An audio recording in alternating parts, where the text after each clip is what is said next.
अस्सलाम वालेकुम।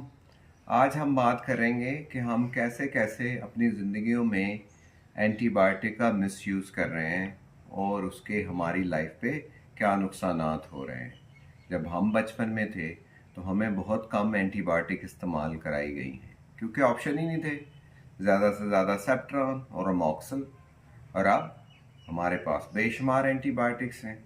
और छोटे से फ्लू के लिए, छोटे से पेट की खराबी, छोटी सी खांसी, छोटे से गले खराब के लिए हम डॉक्टर के पास जाते हैं या घर में खुद ही एंटीबायोटिक खा लेते हैं। और खाते कितनी देर हैं? सिर्फ एक एक कैप्सूल या एक डोज। उसका कोर्स भी मुकम्मल नहीं करते और उसकी अंडर डोजिंग भी की जाती है। किसी भी अताई की पुड़ी खोल लें तो उसमें आपको मॉक्सल का कैप्सूल मिल जाता है या किसी एंटीबायोटिक की एक पिल मिल जाती है। एक दिन खो, 2 दिन खाओ, थोड़ा सा रिलीफ मिला, छोड़ दिया। एक तो शुरू ही नहीं करनी चाहिए, अगर शुरू की है तो फुल डोज में दें और पूरा उसका कोर्स करें। वरना क्या हो रहा है? एंटीबायोटिक रेजिस्टेंस हो रही है। वो दवाइयाँ जिनसे पहले हमारे छोटे छोटे इन्फेक्शन सही हो जाते थे, अब बहुत सारी ताकतवर एंटीबायोटिक्स के बावजूद भी हम टाइफाइड को सही नहीं कर पा रहे।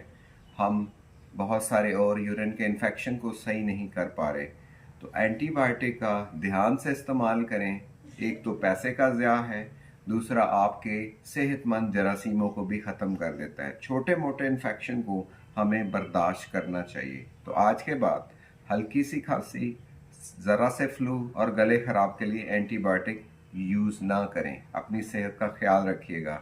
अल्लाह हाफिज़।